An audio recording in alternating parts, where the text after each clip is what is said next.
Hello, everybody, and welcome back. Welcome back. All right, now I'm going to go ahead and jump into this Bleach review, and we pick up with Uryu asking Juwa, "Why am I the successor?" And he's like, "You question my decision.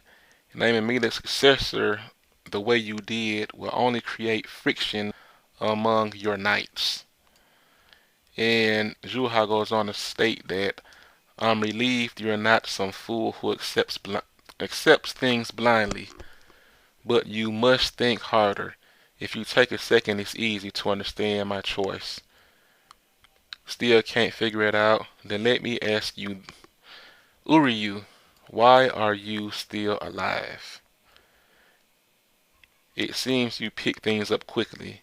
9 years ago, every Grishmet or mixed blood Quincy perished under the Ashwalin I conducted. Except for you. You are the only Quincy ever to survive the consecration. That is why I referred to you as the last successor. Well, excuse me, as the referred to you as the last survivor. Ugh, I'm sorry about that. You have some kind of power that exceeds my own. That is the reason why you are the successor. Accept it, Uryu. There is no need for doubt. Come with me. Uryu's response was like, "Yes, I understand, Your Majesty." And this is Bleach 544, titled Walking with Watchers. And so we go ahead and I'm sorry I had to laugh because I already know what's coming up next. We see this man, this Quincy, he's like, "Yes, ma'am." He's like, "Meet me?" And she's like, "Yep, you. Come to my room. I need relief. Right this second." It's an honor. Oh my goodness. This was one of the funniest things I have seen in Bleach so far. And I felt sorry for the guy. Obviously, every male reviewer felt sorry for this guy because, damn, we all know what happened to this man. And yes, this is Bambietta. Uh, and man, now let me zoom in and see if I can get a better look at what actually happened here. Okay.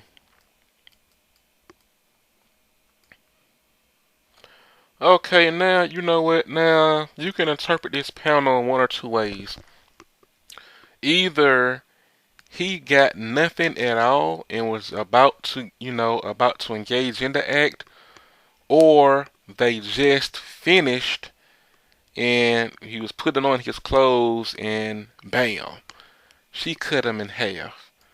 I mean, man, that's just brutal. Man, Bambietta's wrong for that. I mean, and you see her, she's buttoning up her clothes, and we see, hear somebody say, "Oh, come on, look at the mess you made again." And we see some more Stern Ritters here, and she goes on, and Bambetta states that you guys make lots of messes too. We have the introduction of four new Stern Ritters here. We have Stern Ritter G. This is Lil Toto Lampard. She's Stern Ritter G. We have excuse me. Let's see. Menines McAlon, Stern Ritter P. We have Giselle G. Wald, Stern Ritter Z. And Candice Catnip is Stern Ritter T. So we have her last name is Catnip. Oh man, now that's funny. Kubo is coming up with some extremely interesting names. And so yeah, like I did just say, I hope it was the latter and that they just finished doing what they had to do and was getting ready, and at least he knew some satisfaction before he had to leave the world. And and what we see here is that Bambietta is, she's very upset, and that and what she's upset about is that she's worried about the future of the Vandenreich. and with the developments with, with Uryu being like the successor, and everybody's like, well, who the hell is this? Who is this guy? How could you? Everybody had an expectation of it being Hashwoth. Well, Jugram Hashwoth, obviously. And speaking of Hashwoth, we go back to him. He goes back to his place, and he's talking to, I guess, one of his servants or somebody probably who attends his house. I'm assuming so. And she's talking about, I heard about His Majesty's announcement. It may not be my place to say, but I believe His Majesty could use your counsel. You don't approve? He's asking her, do you master Hashwoth? You can't, and he goes on to state that you can't understand. It is His Majesty's wish. Naming his successor in the manner will breed unrest within the Ritter. His Majesty is well aware of that. Then there is only one answer. It was His Majesty's intention to cause unrest. Unrest causes scrutiny in the ranks. More so, all of that scrutiny will be directed at Uryu Ishida. No matter who he is, no matter what kind of power he possesses, no matter what he's up to, he now cannot make the slightest move. His only path now is to dedicate himself to His Majesty's will, even if he's realized His Majesty's true intentions. Okay, and we end things up here with we see Orihime, and she's she's saying that she's finally here at this place, and she's having a thought about she's wondering how Chad was doing, and they were eating some kind of potato, and oh man, Chad was like, I'm scared, and she was walking with this something that Urahara created. His name is Pedro. It has wings. It's some basically Urahara stated in the flashback that I'll have him go with you just to be safe. He's equipped with a camera, so don't worry. I'll be right here if anything happens. And Orihime remembers that is what he said. Why would he say that? He didn't come when I was in danger. And she has thoughts about being chased by some kind of hollow there, and well, she handled it herself, and we see Chad there, and Chad is like, everybody's here, and we see a couple figures in behind Chad, and what everybody already noted and is hoping for, that yes, that one of those to the left of Chad is Grimjow Jaggerjack. Everybody wants to see Grimjow, but Kubo, he doesn't want to show him right now. And we see here that this place that they're in, you know, we see equipment. Urahara's about equipment, and he's doing some kind of he's doing some work obviously. And what he said that the end of the chapter, he's like, looks like this is going to take some more time.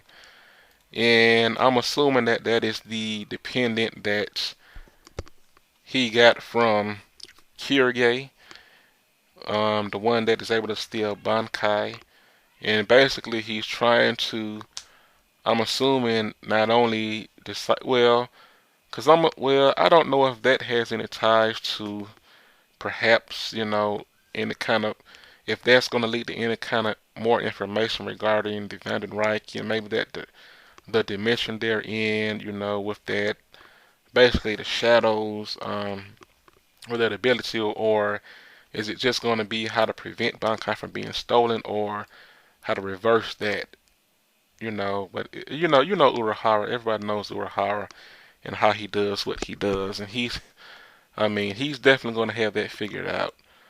So, they're in Waco Mundo in this place, and he has a team of people there, so they're doing their thing, and I don't know what my Yuri's working on back in Soul Society, but he was creating some kind of creating something or another. So, and obviously, it's going to be important for them to be able to use Bankai, obviously, because once they use their Vostandig, um, and just remember when the cure get activated, he is, and man, that yeah, you can't fight that unless you have a Bankai. I mean, yeah. And so what we have here is that this chapter, from the way Uryu's facial expressions were, it confirmed to me that yes, he does know that his mother did die due to that Ashwaunen, and that Juha, is responsible for that. And the fact that they're mixed blood Quincy's. Um, yeah, man, with these Quincy's being Nazi-like, and they're basically Nazis. I mean, let's be honest. And them them talking about mixed blood and not being pure. Yeah, this is, man, I'm definitely can't wait for them to get, to get it handed to them. Because the Quincy's are some racists. Man, oh man, mixed blood, just impure, just that whole thing that's bringing me to the real world, thinking about Nazis. Anyway, getting back to the story, the way he looked in Uryu. So Uryu knew this going in too. Obviously, he's an intelligent person. He has something up his sleeve. What, I don't know how he's going to be able to move, given the fact that everybody's looking at him. He's going to do something, and obviously Juha's, he has something as well, that where maybe, I don't know what his true intentions are. Obviously, I believe he's going to try to kind of steal some power, or if not, take over his body. He's going to do something, because if Uryu has a power that exceeds his own, naturally you would think that with him being the creator of the Quincy, that he's going to want that power. I mean, that's a natural assumption to have. But Uryu's in a position where he can't do anything about it, or so it would seem. Juha seems like, it seems like he has everything all figured out, planned perfectly. In Uryu, it's going to be extremely difficult for him to make a move, without having to go through the Stern Ritter. And obviously, a big part of that is going to include Ichigo Kurosaki, with him in the Royal Palace. Now, I'm not sure what we're going to go to. Obviously, Ichigo has the last two to go to. Shutaro. I'm assuming Shutaro is going to be next. And, whatever he's going to do there, I don't know. We'll find out what she contributed to Soul Society, as well as that last one. That last man with the beads around his neck. And we'll also find out what his contribution was to Soul Society. And I'm assuming that how it's going to play out is that Ichigo is going to go ahead and finish up with those last two. We'll see that. And that by the time he's finishing up with the last one, that's when we'll have the second invasion. So, and I think this time we'll have the Royal Guard come down in this conflict as well. This may be the one where they come down, where the Spirit King orders them down, or, well, no, because actually I forgot. The Soul King wants to see Ichigo.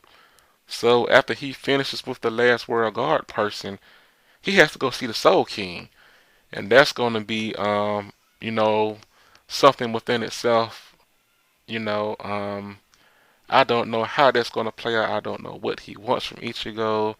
Is he going to get, is that your guess is as good as mine. I don't even have a theory. But that's going to be the last place he goes in the Royal Palace. He's going to go to the Soul King.